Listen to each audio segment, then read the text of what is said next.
நம்ம என்ன இன்னைக்கு வீடியோ பார்க்க போகிறோம்னா நம்ம வந்து பிசிசிஐ வந்து அஃபிஷியலாக அவங்க அனௌன்ஸ்மெண்ட் விட்றாங்க. நம்ம கிரிக் பேஸ் அனௌன்ஸ்மெண்ட் விட்டாங்க. ஒரு 6 ரீட்டெயினு அதில் நீங்கள் வந்து 3 ரீட்டெயினு இல்லை 3 ஆர்டிஎம் வச்சுக்கலாம் அப்படின்னு ஒரு அனௌன்ஸ்மெண்ட்டு ஒரு கிரிக் பேஸ் வந்து விட்டுறாங்க. ஆனால் அந்த மாதிரி இருக்க அதிக வாய்ப்பு இல்லை. ஏன்னா பிசிசிஐ வந்து கன்சிடர் பண்ணி வந்து 4 ரீட்டெயினு 2 ஆர்டிஎம் வேணால் 1 இல்லை 2 ஆர்டிஎம் வச்சுக்கலாம். அப்படி தான் எனக்கு தெரிஞ்சு கன்சிடர் பண்ணால் 3 கொடுத்தாங்கன்னா ஃபாரின் ஸ்லாட் 3 பேர் போகிறோம். அந்த மாதிரி கொடுத்துக்க வாய்ப்பு கம்மி தான். அதே போல் ப்ரைஸ் நம்ம வந்து எப்படின்னா தலை தோனி வந்து நான் ஃபஸ்ட்டு ரீட்டெயினாக பண்ணாதீங்கன்னு சொல்கிறாரு.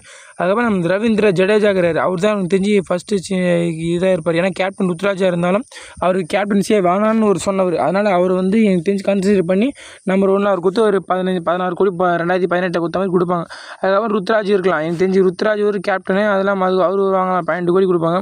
தலை தோனியும் நம்ம 3ஆவது இடத்துல கூட வாங்கிறதுக்கு அதிக வாய்ப்பு இருக்குது. ஏன்னா மதிஷா பத்தினாவது 4வது ரீட்டெயினாக பண்ணுவாங்க எனக்கு தெரிஞ்சு. என்ன ப்ரோ சிவந்துவை பற்றி சொல்லவே இல்லைங்கிட்ட அவர் வந்து ஆர்டிஎம் தான் ப்ரோ எடுக்க முடியும். ஏன்னா மதிஷா பத்தினா ஒரு தரமான இருந்த பாலர், ஐபிஎல் டைமில் ஒரு நல்ல ஃபார்மில் இருந்த பாலர். அவரை நீங்கள் வெளியே விட்டீங்கன்னா எல்லா டீமும் ஏற்றி விட்ருவாங்க. ஏன்னா மதிஷா பத்தினா எப்படியும் சிஎஸ்கே எடுக்கிறாங்கன்னு ஆர்டிஎம் போட்டுருவாங்கன்ட்டு அதிக ரேட்டுக்கு 20 கோடி எடுத்துன்னு போயிட்டாங்கன்னா நம்ம 20 கோடி மதிச்சு கெத்தாகணும். இதனால் அதிகம் கோடி போகிறாலும் ரீட்டைன் பண்ணிட்டு நம்ம சிவந்து ஆக்ஷனில் விட்டால் அவர் போக மாட்டார்னு சொல்ல அவரும் போவார். ஒரு கம்மி அதோட கம்மியாக போவார். ஒரு 10 கோடி அந்த மாதிரி போட்டு எக்ஸாக்டாக போகிறதுக்கு வாய்ப்பு இருக்குது. நமக்கு அதோட 10 கோடி லாபம் தான் பார்த்துட்டு எனக்கு தெரிஞ்சு நம்ம சிவந்துவை ஆர்டிஎம் எடுக்க ட்ரை பண்ணுவோம். இன்னொருத்தர் யார் எடுப்பாங்கன்னா நம்ம கான்வே எடுக்கலாம். அப்படி இல்லைன்னா தீக்ஷா கூட எடுக்க வாய்ப்பு இருக்குது.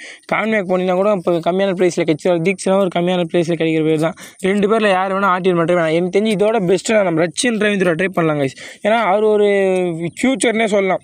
இப்போ ருத்ராஜுக்கு ஒரு ஃப்யூச்சர் ஓப்பனிங் தேவைன்னா இப்போ கான்வேவால் இன்னும் ஒரு 3 வருஷம் 4 வருஷம் 5 வருஷம் தான் ஆடுவார். அதுக்கு மேலே ஆட முடியாது. அதே ரச்சின் ரவீந்திரா இன்னும் 15 வருஷம் ஆடுவார். அந்த மாதிரி ஒரு ஃப்யூச்சர் இருக்குது. அதை பார்ப்போம், வெயிட் பண்ணி பார்த்தா தான் தெரியும். ஒரு கம்பேக் சீசனாக இருக்கும் கைஸ். நம்ம ஒரு ரிவெஞ்ச் எடுத்து ஆர்சிபியாக நம்ம ரிவெஞ்ச் எடுக்கணும் guys. First match RCB match வச்சாலும் பரவாயில்ல, ஆனால் வச்சாலும் எடுத்து கட்டணும் கைஸ். ஏன்னா விராட் கோலி செஞ்ச செயலுக்காகவே நம்ம அந்த மேட்ச் ஒரு ஜெயிக்கணும். அந்த மாதிரி ஒரு சம்பவம் செய்வாங்கன்னு நினைக்கிறேங்க நம்ம சிஎஸ்கே. ஆக்ஷன் டேட் கூட கொஞ்சம் வெளியே வந்துருச்சு கைஸ். ஏன்னா டிசம்பரில் தான் கைஸ் நடக்குது. லாஸ்ட் வீக் நடக்குதுன்னு சொல்லிக்கிறாங்க கைஸ். லாஸ்ட் வீக்னால் அந்த 20 தேதியிலேருந்து அந்த தேதியில் நடக்க போகுது. 20லேருந்து 25க்குள்ளே அதுக்குள்ளே நடக்குது அப்படின்னு ஒரு அஃபிஷியல் பிசி கன்ஃபார்மாக ஒரு சேனலில் வந்து வெளியே விட்டுருக்காரு. அதே போல் மற்ற ரீட்டெயின்ஸும் ஆர்சிபி நம்ம மும்பை டெல்லி கேபிட்டல்லாம் அடுத்த வீடியோவில் வந்து உங்களை சொல்கிறேன் கைஸ். ரீட்டெயினை பற்றி லைக் பண்ணுங்கள், ஷேர்